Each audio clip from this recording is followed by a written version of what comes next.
Alright folks, how you doing? Welcome back. So just recently I've been revisiting this author Troy McLaughlin and listening to some of his interviews, and in this video I'll go into what he says about Sodom and Gomorrah, and particularly the cultivation of the narcotics trade through Sodom and Gomorrah through the poppy plant. And this is what he says in his book The Saturn Death Cult.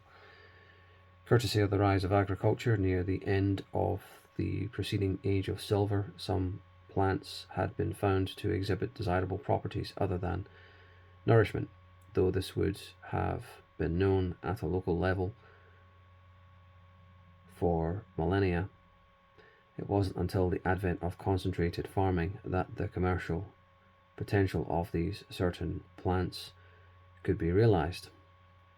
Chief amongst these was the now infamous poppy plant, a flower capable of transporting those who indulged in its juices into blissful, myopic trances free of all lingering doomsday anxieties, and the city-state that enjoyed a monopoly in the cultivation and distribution of this highly addictive drug, Sodom and Gomorrah.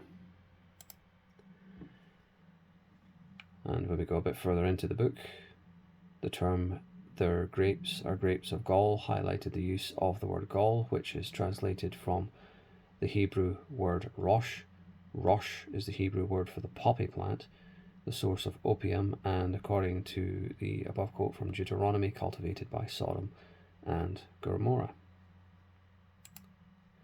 Rosh is also translated as poison in the same passage from Deuteronomy and is associated with the effects of snake venom.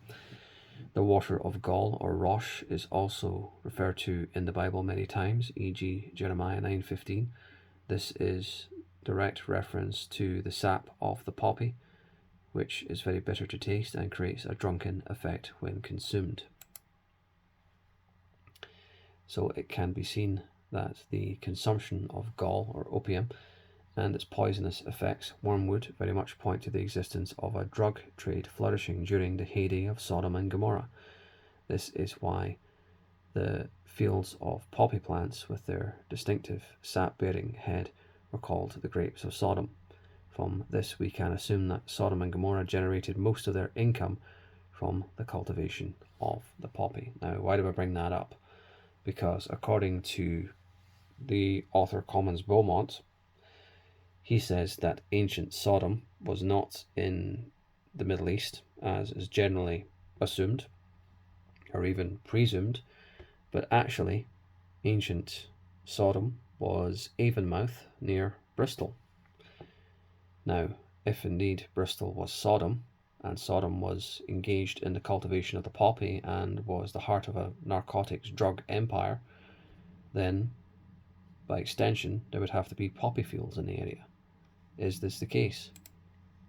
Well, let's have a look. When we Google it, there isn't a permanent poppy field near or in Bristol, you can see here. So there's not a permanent Bristol poppy field as such, but rather fields near Bristol that become carpeted with poppies, particularly in the Plock Court and Hawkesbury Upton areas, visible around June and July. Now, when we have a look here at Avonmouth, it's very close to Bristol. This is where Beaumont says that Sodom and Gomorrah were. And if we go back to using Google here, where's Hawkesbury Upton? Well, again, if we go to Google Maps, we would have to assume that it would be fairly close to Bristol. And indeed it is. It's not too far away. And where is Plock Court?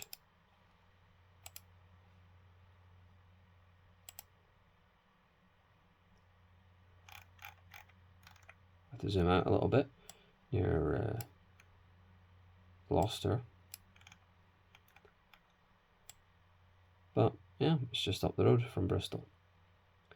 Now, if we're going with conventional history, it's generally believed that Sodom and Gomorrah were somewhere around about here, close to the Dead Sea. Just one problem though. Where are you growing the poppies? For one thing, England is a green and fertile country full of fields. And when you go into Google Images, Bristol poppy fields, or Avonmouth, very close to the sea, Bristol's a coastal city. You can see in a lot of these images, all these big massive poppy fields here. Look at this image. You can see the sea right there. So they're cultivating the poppy pretty much no problem. But if we're looking at the Dead Sea here, where are you growing anything? Never mind poppies. How is this area the heart of a narcotics empire? Where would you grow poppies in this area? Where would you grow them anywhere around here? Doesn't make any sense, right? Until we, again, go back to Google Images. This is why you have to marry up multiple different sources. This is why you have to be broad-minded enough and connect the dots in a very, I don't know what the word would be, very roundabout way, a very eccentric way. But here's Commas Beaumont saying, by the way, ancient Sodom is Bristol. And in and around Bristol, there are areas where, according to Google, you can grow poppies. And Troy McLaughlin is still of the opinion that, Sodom and Gomorrah are out here.